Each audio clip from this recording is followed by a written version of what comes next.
और वो हैं महर्षि अगस्त्य। वो अपनी जबरदस्त तपस्या और भक्ति के लिए जाने जाते थे, बल्कि उन्हें तो भगवान शिव का ही एक अंश माना जाता था। और बस अब कहानी उस मोड़ पर आ जाती है जिस पर यकीन करना वाकई मुश्किल है। देवताओं की प्रार्थना सुनकर महर्षि अगस्त्य उस विशाल समुद्र के किनारे पहुंचे। वहां पहुंचकर महर्षि ने भगवान शिव का ध्यान किया और बस अपनी हथेली आगे बढ़ा दी। और फिर जो हुआ वो अद्भुत था। उनके तपोबल के आगे वो गरजता हुआ असीम महासागर एकदम बेबस हो गया।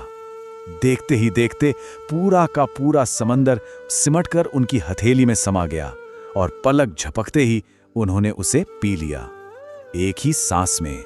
सोचिए, जहां कुछ पल पहले तक लहरें थीं, जहां सागर था, वहां अब एक सूखा भयानक रेगिस्तान था और वो सारे काल के राक्षस पानी के बिना खुले में तड़प रहे थे।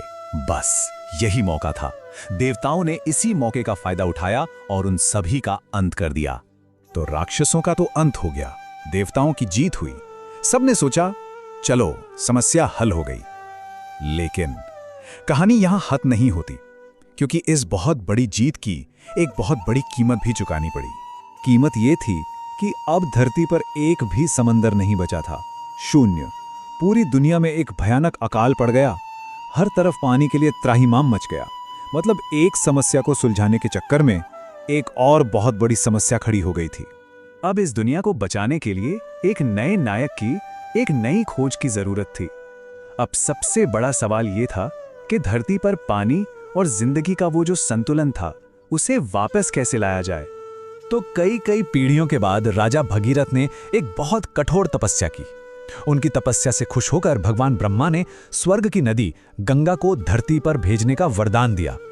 लेकिन एक और समस्या थी।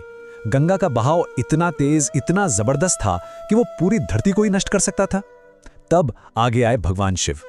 उन्होंने गंगा को अपनी जटाओं में रोक लिया, उसके वेग को शांत किया और फिर उनकी जटाओं से जो एक शांत धारा निकली, उसी ने धीरे धीरे उन सूखे हुए विशाल गड्ढों को फिर से भर दिया। और वही गड्ढे आज हमारे महासागर हैं। तो आखिर में ये सवाल सोचने पर मजबूर करता है ना, कि एक ऋषि के अविश्वसनीय पराक्रम ने एक समस्या तो हल कर दी, लेकिन उसी हल ने एक और बड़ी समस्या पैदा कर दी। और उस दूसरी समस्या को सुलझाने के लिए पीढ़ियों तक तपस्या करनी पड़ी और एक देवता को बीच में आना पड़ा। तो ये पूरी कहानी हमें शक्ति के बारे में, उसके असर के बारे में और इस ब्रह्मांड के नाजुक संतुलन के बारे में क्या सिखाती है? सोचने वाली बात है।